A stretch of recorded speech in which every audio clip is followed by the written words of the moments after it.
नियम है ना, इस प्रकृति का नियम है ना, उस नियम से कोई बच नहीं सकता है। आप साम्राज्य को कितना भी फैलाएंगे एक समय ब्रेक हो जाएगा, टूट जाएगा। सीमा है, सीमा तो वो थ्योरी ऑफ इलास्टिसिटी वहाँ लागू हो जाएगा। बिजनेस को आप कितना भी फैलाएंगे एक समय आएगा कि वो टूट जाएगा। बढ़ाते बढ़ाते बढ़ाते बढ़ाते वो अंत में टूट जाएगा, विभाजित हो जाएगा। किसी न किसी रूप में विभाजित होगा, या भाइयों के बीच में बंटवारा हो जाए उससे विभाजित हो जाए, या किसी प्रकार का कोई आपदा हो जाए, पब्लिक हमला कर दे, सरकार हमला कर दे, कुछ भी मतलब हो जाएगा जिससे कि वो टूट जाएगा। क्योंकि कहीं ना कहीं आप मैनेज नहीं कर पाएंगे व्यवस्था को, तो वहाँ थ्योरी ऑफ इलास्टिसिटी काम करेगी, वो ब्रेक हो जाएगा, बैलून फूट जाएगा। बैलून फुलाते फुलाते अंत में फूटना है उसको।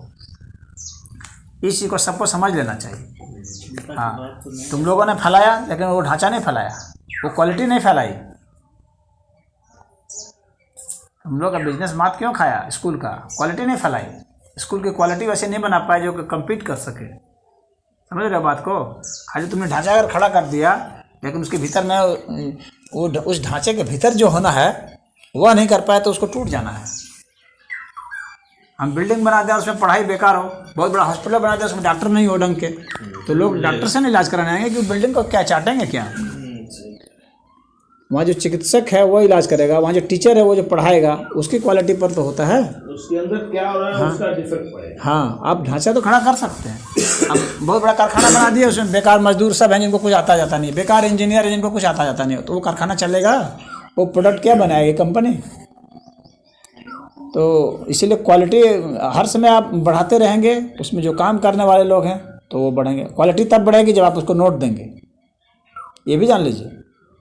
फ्री में कोई ऐसा नहीं है कि कोई ऐसे ही आकर के काम करेगा। क्वालिटी तभी नहीं बढ़ेगी, अच्छे टीचर तभी ना आएंगे, अच्छे डॉक्टर तभी ना आएंगे जब आप उसको नोट देंगे, अच्छे वैज्ञानिक तभी आएंगे जब आप उसको रुपया देंगे। क्योंकि जैसे आप रुपया चाह रहे हैं वैसे वो भी रुपया चाह रहा है, तो जब उसको रुपया नहीं मिलेगा तो वो नहीं रहेगा, वो भाग जाएगा। उसको जो दूसरे लोग जो वहाँ देंगे वहाँ वो चला जाएगा। तो सदैव आपको क्वालिटी अपनी बढ़ानी पड़ती है हर चीज़ में। वहाँ जो लोग रह रहे हैं, जितना दे रहे हैं उनको ही उसमें और उसमें शिक्षित करते हैं। अभी सरकार ने जो नई शिक्षा नीति में अपनाई है तो उसमें ये सिस्टम रखा है ना कि टीचर को भी पढ़ते रहना पड़ेगा, टीचरों की भी परीक्षा होगी। ये नहीं है कि टीचर बैठे रह जाएंगे, एक बार घुस गए तो बार बैठे हुए हैं, अब वो नहीं है सिस्टम रहेगा। अच्छा, और क्या, टीचरों का भी एग्जाम होगा, पढ़िए और पढ़ाइए। एग्जाम ही नहीं होगा, उसकी उनकी रैंकिंग भी होगी। हाँ, वेतन होगा तो निकाल भी दिया जाएगा। ऐसा कोर्स होने जा रहा है, बीटेक हम तो पहले करेंगे टेक्निकल वाले। वो जो लड़के होंगे, लड़के भी उसके बारे में लिख के देंगे, ये टीचर अच्छा है नहीं है, कौन टीचर अच्छा है, लड़के भी रैंक बनाएंगे, विद्यार्थी भी। हाँ,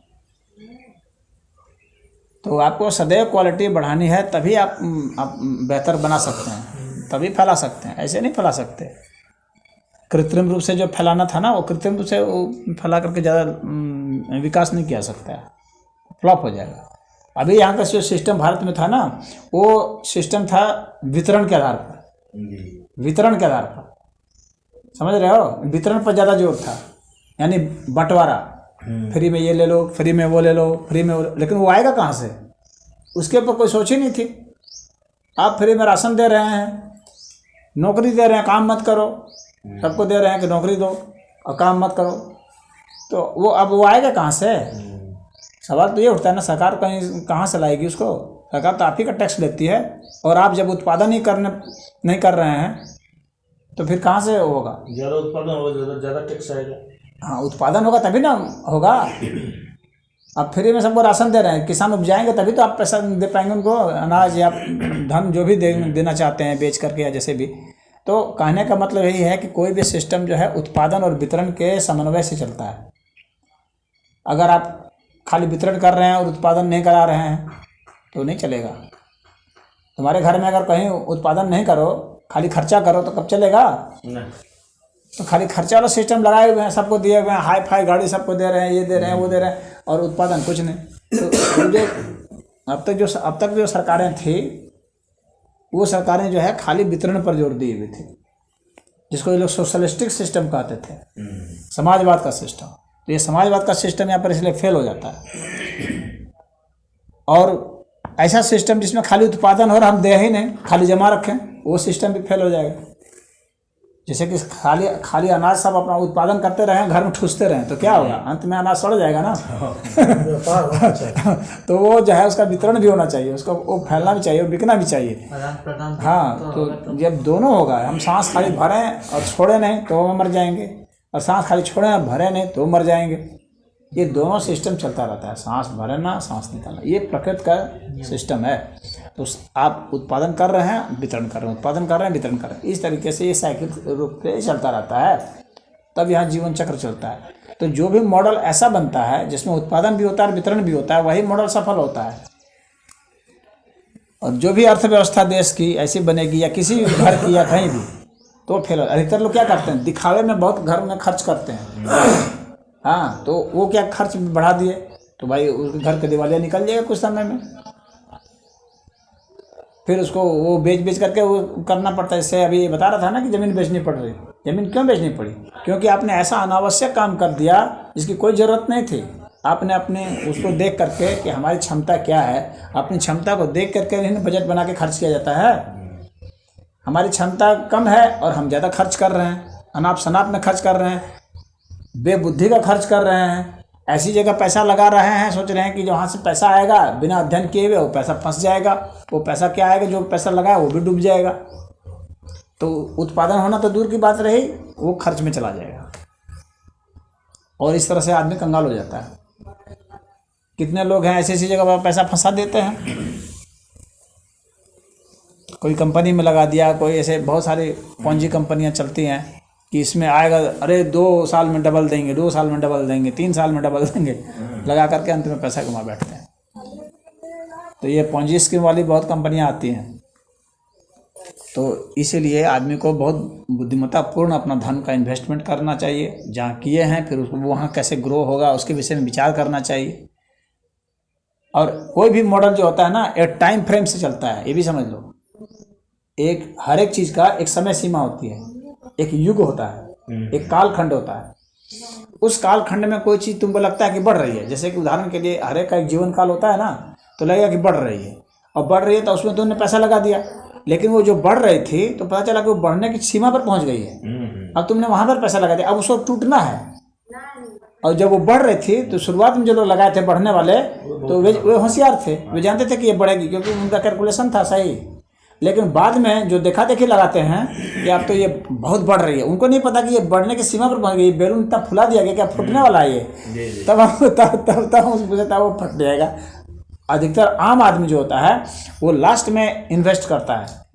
हाँ, ऐसी जगह पे जो रिस्क इन्वेस्टमेंट जिसको कहते हैं, रिस्क इन्वेस्टमेंट, वो लास्ट टाइम करता है। लास्ट टाइम में जब बैलून फूटने वाला होता है तब करता है, तो अंत में बैलून फूट जाता है, फिर वो गंवा करके फिर बैठता है, फिर रोता है, माथा पीटता है। कोई भी कालखंड जब होता है, जैसे मान लो कि कुछ लोगों ने स्कूल खोला, वैसे समय में स्कूल खोला जैसे मुलायम साहब की सरकार थी, मुलायम ने नकल की, चोरी की खूब छूट दी हुई थी। उस वक्त जिन लोगों ने खोला उसमें वैसे किया और खूब बढ़े। लेकिन जो ऐसा सोच लिया कि ये अनंत काल तक रहेगा, तो वो मूर्ख है। अनंत काल तक नहीं रहेगा, सबका एक टाइम फ्रेम है, उस समय में ही बढ़ेगा। एक समय ऐसा आएगा कि नकल से लोग परेशान हो जाएंगे और फिर कहेंगे नकलबंदी होनी चाहिए। हाँ, क्योंकि ऐसे नकलची बच्चों के लिए कहीं कोई भविष्य नहीं है, बेरोजगार रहने के सिवाय उसका कोई भविष्य नहीं है। उसके पास खाली कागज़ की डिग्री होगी, उसके पास कोई प्रतिभा नहीं है, कोई प्रोडक्टिव काम नहीं कर सकता, वो कोई उत्पादन नहीं कर सकता। और जब कोई चीज ऐसा व्यक्ति आ जाए जिसे कोई उत्पादन काम नहीं होता है, तो वो फिर फ्लॉप हो जाएगा। तो हाँ, उत्पादन वो दे नहीं पा रहा है, आपने उसको नकल से डिग्री तो दे दी, लेकिन उत्पादन वो नहीं दे पा रहा है, वो छंट जाएगा हर जगह।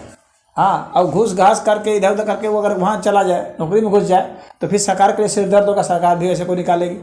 इसीलिए सरकार ने भी बहुत सारी स्कीमें बना रखी हैं कि आप संविदा पर रखेंगे, देखेंगे क्या क्वालिटी है इसकी, रखेंगे नहीं तो भगा देंगे, अस्थायी रूप से नहीं रखेंगे। तो कहने का मतलब सरकार भी सीखी कि ऐसे फर्जी डिग्री धारकों से अगर हम भर देंगे और ओवर एम्प्लॉयड कर देंगे। ओवर एम्प्लॉयमेंट भी देश में बहुत था और आज भी है।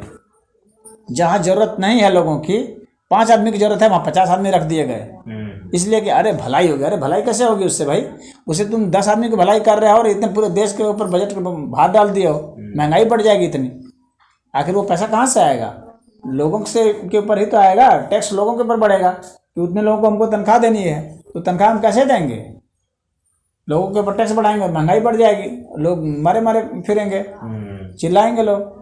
तो ऐसे निकम्मे लोगों को हमको एम्प्लॉयमेंट देने की कोई ज़रूरत नहीं है। ओवर एम्प्लॉयमेंट, जिसको हम फालतू का 50,000, 60,000, 1 लाख रुपये तनख्वाह दे रहे हैं, ऐसे लोगों को छांटने की जरूरत है। धीरे धीरे सरकार ने समझ लिया इस चीज़ को, अब वो छटाई शुरू हो गई।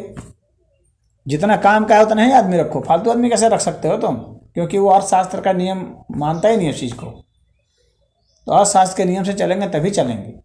तो उस वक्त जो है बहुत बढ़ा दिए आप, सब लोगों ने स्कूल खोल लिया। देखो इतना इतना स्कूल खुल गया यहाँ पर, जब कोई नकल उद्योग चल रहा था। अब नकल उद्योग बंद हो गया, अब इनका स्कूल सब जो है वहाँ पर पेड़ पौधे उग रहे हैं वीरान हो गया स्कूल। अब उनको ये समझ में नहीं आया कि जब ये फ्लॉप हो रहा है तो उस समय वहाँ पर कुछ उसको बदल दें, दूसरा चीज़ करते हैं। या तो हम स्कूल की क्वालिटी बढ़ा दें कि उसमें आते रहें, या हम स्कूल को फिर गोदाम में बदल दें, या कोई और बिजनेस वहाँ लगा दें ताकि मेरा इन्वेस्टमेंट काम आ जाए।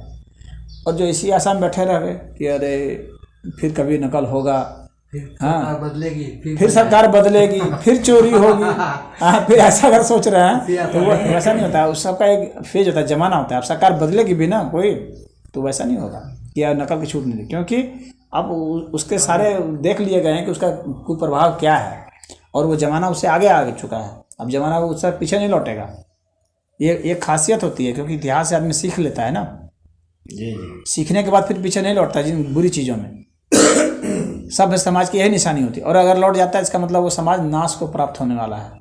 हाँ, जो अपने को विकसित नहीं करेगा वो फिर नाश को प्राप्त होगा। तो उसको तुरंत समझ के उसके हिसाब से अपने को मॉडिफाई कर लेना चाहिए। वो बुद्धिमान वही होता है जो लगातार शोध करता रहता है। आप कभी भी ऐसा नहीं हो सकता है कि आप बिना शोध किए हुए लगातार एक ही तरीके से पैसा कमाते रह जाए, ऐसा कभी नहीं होगा। कुछ समय तक तो है आपका वो पिछला जो इन्फॉर्मेशन था, जो पीछे पहले जो आपकी सूचनाएं थी, वो काम आएगी आपको ज्ञान। लेकिन यदि आप बैठ जाएं कि अब मेरे पास जितना ज्ञान था वो पर्याप्त है मुझे ज़िंदगी भर कमाने के लिए, तो आप फंस जाएंगे। इतनी तेज गति से परिवर्तन होते हैं ना कि वो नहीं है। बहुत सारे साधु संत भी हैं बैठे रहते हैं, हमको पढ़ने की क्या ज़रूरत है, हम तो सब जान गए हैं, अब जितना जान गए बहुत काफ़ी है। तो ऐसे लोग के पास जो फिर नए बेहतर आदमी नहीं जाएंगे, क्योंकि उसका ज्ञान आउटडेटेड हो चुका होगा। वो ऐसी कोई नई बात नहीं बता सकता है जिसकी ज़रूरत है समाज को, आने वाले को, तो नहीं बता सकता, फिर आउट है, बाहर जाइए। जब खाली आप कहेंगे कि अरे राम भजो राम भजो, तो ये तो हर बच्चा भी जानता है, फिर आपके पास आने की उसको क्या ज़रूरत है कि नहीं? उसके पास जो समस्या है, जहाँ उसको समझ में नहीं आ रहा है, जहाँ अंतर, जैसे तुमने पूछा आत्मा के विषय में, तो जब इतने बारीक अंतर जब समझ में नहीं आ रहा है और तुम मुझसे पूछोगे, मैं भी नहीं बताऊंगा, तो फिर तुम कहीं और जाओगे कि नहीं जाओगे? तुम्हारे मस्तिष्क में प्रश्न है ना, तो जब प्रश्न है तो उसका उत्तर होना चाहिए कहीं से, या तो तुम खुद खोजो या कहीं पढ़ो या कहीं और जाओ, समझ रहे हो कि नहीं? तो हर एक, चाहे कोई भी व्यक्ति हो, एक सामान्य गृहस्थ हो, एक बिजनेसमैन हो, एक नौकरी पेशा हो, एक साधु महात्मा हो, उसको अपने नॉलेज को हर समय अपडेट करना है, हर समय विकसित करना और बढ़ाना है, तभी फलेगा फूलेगा। अन्यथा फिर वो फट जाएगा, टूट जाएगा, क्रैश हो जाएगा। थ्योरी ऑफ इलास्टिसिटी यहाँ पर काम आ जाएगी